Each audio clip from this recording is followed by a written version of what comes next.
Hi everyone and welcome back to Sprinkle with Paper. Today I'm going to be sharing how to use the new Remove tool over in Cricut Design Space. I'm also going to be showing another method to remove the background that I think is even better. But first, let me show you how to use the new tool over in Cricut Design Space. So the first thing we're going to do is we're going to click on Uploads, and we're just going to upload a file like we normally would. So we could either search for it here on the computer or we can drag and drop it into this spot right here. Once the file is uploaded, we're just going to choose Complex and then Continue. So once on this page, you're going to notice that things look a little bit different than they used to. So on the left-hand side, you're going to notice that we now have a Remove Background button, and then underneath that we have the manual tools. So the manual tools are the same tools that were available before, but these ones are available for everyone to use. The Remove Background button is actually only available to the Cricut subscription users. So if you click on the Select tool, you can actually do a pretty good job at removing the majority of the background. But you will notice that there are some spots where the background wasn't removed. So you can either use the Select tool to go in and remove those spots, or you can use the Erase tool.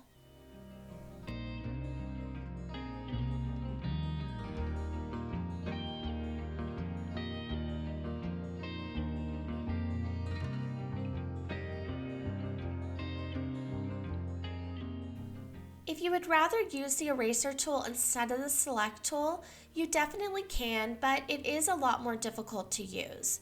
So you would have to go in and outline your design using the eraser. And unless you have a very steady hand, this could become very difficult.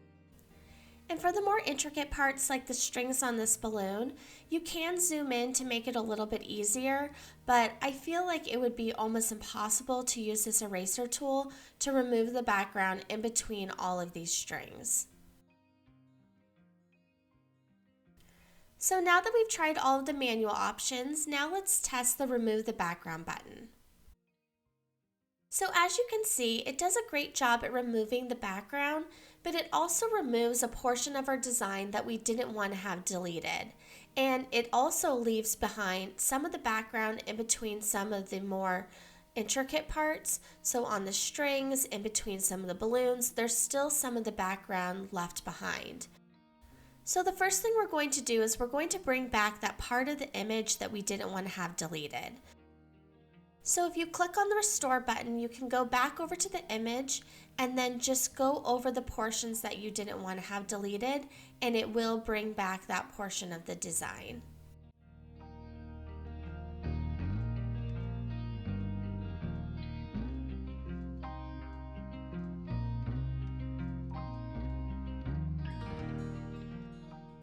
And now we'll just use the manual tools again to remove the remainder of the background. So after playing around with this tool for a while, I have to say that I think it's amazing that Cricut is adding new features to expand what we can do in Cricut Design Space, but I feel like this tool has a lot of tweaks that need to be worked out.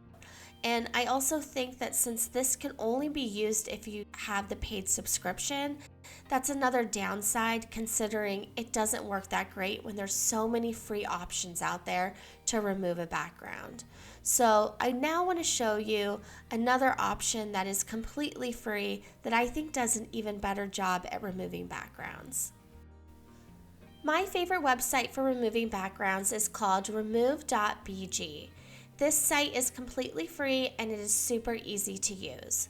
All you're going to do is click on Upload Image, locate the file on your computer, you can just drag and drop it in, and then it will completely remove the background. And then to save it onto your computer, just click Download. It is really that simple. So as you can see, it did an amazing job at removing the complete background. So even down in between the strings, up in between all of the balloons, and now we can just upload this image into Cricut Design Space.